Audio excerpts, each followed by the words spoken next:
السلام علیکم ورحمۃ اللہ وبرکاتہ۔ اعوذ باللہ من الشیطان الرجیم، بسم اللہ الرحمن الرحیم۔ الحمد للہ رب العالمین، الصلاۃ والسلام علی سیدنا و مولانا محمد خاتم الانبیاء والمرسلین وعلی آلہ و اصحابہ اجمعین۔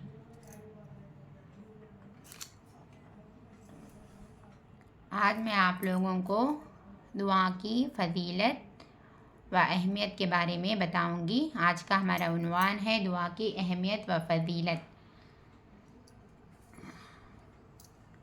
انسان کا تخلیق کا مقصد یہ ہے کہ وَمَا خَلَقْتُ الْجِنَّ وَالْإِنسَ إِلَّا لِيَعْبُدُونَ۔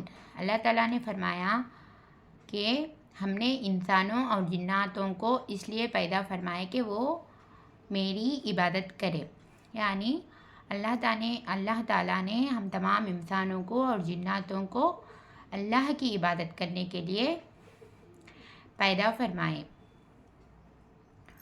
اور دوسرا یہ ہے کہ ہم دعا کو کیا کریں؟ دعا، آج کا ہمارا عنوان ہے دعا کی اہمیت و فضیلت۔ ترمذی کی ایک حدیث میں ہے کہ الدعاء مخ العبادتی، دعا عبادت کا مغز ہے۔ دعا ایک بہترین عبادت ہے۔ اللہ تعالیٰ نے فرمائے قرآن شریف میں کہ وَإِذَا سَأَلَكَ عِبَادِي عَنِّي فَإِنِّي قَرِيبٌ أُجِيبُ دَعْوَةَ الدَّاعِ إِذَا دَعَانِ فَلْيَسْتَجِيبُوا لِي وَلْيُؤْمِنُوا بِي لَعَلَّهُمْ يُرْشَدُونَ۔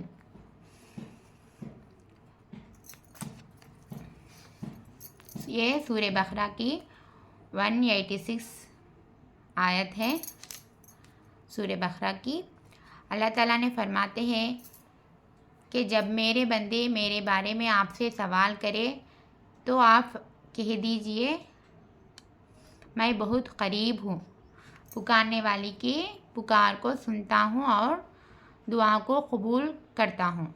تو اللہ تعالیٰ فرماتے ہیں کہ جب رسول صلی اللہ علیہ وسلم سے کوئی پوچھے، صحابہ کوئی پوچھے تو ان سے بولو کہ جب میرے بندے میرے بارے میں آپ سے سوال کرے تو ان سے کہو کہ میں قریب ہوں، میں ان کو جواب دیتا ہوں، ان کی پکار کو سنتا ہوں اور ان کی دعاؤں کو قبول فرماتا ہوں۔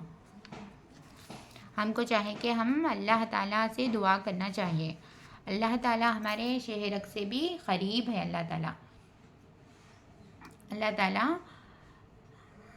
اللہ تعالیٰ فرماتے ہیں کہ جو شخص غروری کی وجہ سے، گھمنڈ کی وجہ سے مجھ سے دعا نہیں مانگتا، میں اس کو ذلیل و خوار کر کے جہنم میں ڈھکیلتا ہوں۔ اس سے یہ معلوم ہوتا ہے دعا نہ کرنے کی وجہ سے انسان کو بہت زیادہ گناہ ملتی ہے۔ اس گناہ کے بدولت انسان جہنم میں چلے جاتا ہے۔ اور جو شخص دعائیں کرتا ہے اللہ تعالیٰ سے، اللہ تعالیٰ اس کو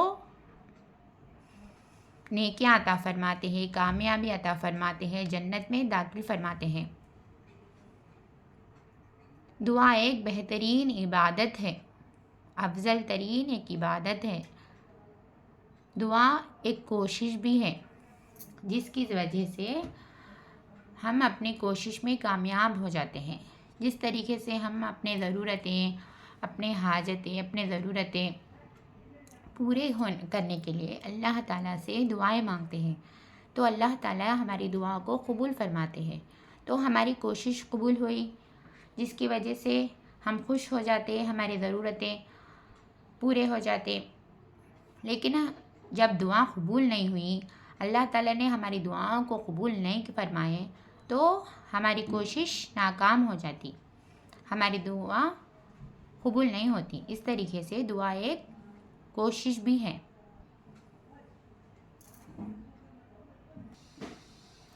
عبادت کا اصل حقیقت بندہ اپنی عاجزی و ذلت و محتاجی کا ظاہر کرنا ہے، اور دعا انسان کو تقدیر کو بدلتی ہے۔ تقدیر کے فیصلے کو بدلنے والی کوئی چیز ہے تو وہ دعا ہے۔ اگر ہماری تقدیر میں جب انسان کو بلائے آفتیں آنے والے ہیں، مصیبتیں آنے والے ہیں، تو انسان اللہ تعالیٰ سے دعائیں کرتا ہے، اللہ ہمارے گناہوں سے بچا، ہمارے آفت آئے، اللہ ہم کو آنے والے بلائیں سے، آفتوں سے ہمیں محفوظ فرما۔ اس طریقے سے جب انسان دعا کرتا ہے اللہ تعالیٰ سے، تو اس دعا کی بدولت، دعا کی برکت کی وجہ سے اللہ تعالیٰ کی تقدیر کے فیصلے بدل جاتا ہے۔ اس لیے دعا، اگر کوئی چیز تقدیر کے فیصلوں کو بدلنے والی ہے تو وہ کیا ہے؟ دعا ہے۔ دعا سے انسان کے تقدیر کے فیصلے بھی بدل جاتے ہیں۔ اس لیے ہم کو دعا اللہ سے ضرور کرنا چاہیے۔ اللہ تعالیٰ دعا کرنے سے بہت خوش ہو جاتے ہیں، بہت اونچے درجے عطا فرماتے ہیں۔ اللہ کے نزدیک دعا سے زیادہ کوئی چیز باعزت نہیں ہے، کیونکہ اس میں بندگی کا اظہار زیادہ ہوتا ہے دعائیں میں۔ اگر کوئی شخص یہ چاہتا ہے کہ اس کی دعا غم و مصیبت میں اس کی دعا قبول ہو، تو اس کو چاہیے کہ وہ شخص راحت میں بھی اللہ کو یاد کرے۔ انسان ایسا ہوتا ہے کہ اس کو راحت آئے، خوشیاں آئے تو اللہ تعالیٰ کو بھول جاتا ہے، عبادت کرنا بھول جاتا ہے۔ جب غم مصیبت آتے ہیں تو جلدی اس کو اللہ یاد آ جاتا ہے۔ ایسا نہیں ہونا چاہیے، یہ مومنین کی شان نہیں ہوتی ہے۔ مومنین کی شان یہ ہے کہ وہ خوشحالی میں بھی، راحت میں بھی اللہ کو یاد کرنے والے بنے۔ جب اس کی دعا مصیبت میں، غم میں قبول ہو، ایسا چاہتا ہے تو انسان اس کو چاہیے کہ وہ راحت میں بھی اللہ کو یاد کرے۔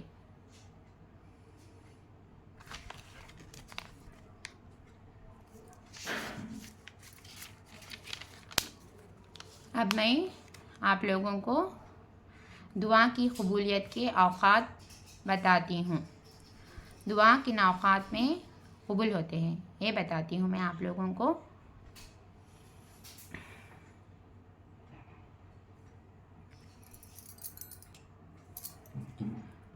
فرض نماز کے بعد دعائیں قبول ہوتے ہیں۔ اذان اور اقامت کے درمیان بھی دعائیں قبول ہوتے ہیں۔ اور سردی میں، بارش برستے جب، سفر میں، روزے کی حالت میں، افطار کے وقت دعائیں قبول ہوتے ہیں۔ جمعے کے دن ایک گھڑی اور شب قدر میں، آب زمزم پیتے وقت، عرفہ کے دن میدان عرفات میں، اور قرآن مجید کے تلاوت کے بعد ان اوقات میں دعائیں قبول ہوتے ہیں، احادیث سے ثابت ہے۔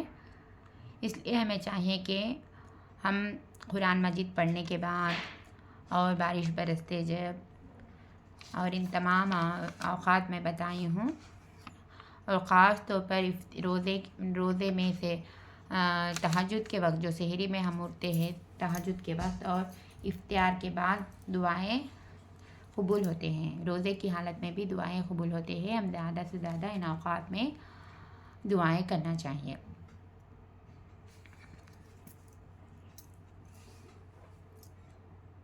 السلام علیکم ورحمۃ اللہ وبرکاتہ۔ ملتی ہوں دوسرے ایپیسوڈ کو لے کر میں۔ شب قدر میں بھی بہت دعائیں قبول ہوتے ہیں۔ میں شب قدر کے متعلق ٹاپک لے کر آتی ہوں انشاءاللہ۔ دعاؤں میں یاد رکھیں رمضان کے اس مہینے میں مجھے بھی۔ اللہ حافظ۔ السلام علیکم ورحمۃ اللہ وبرکاتہ۔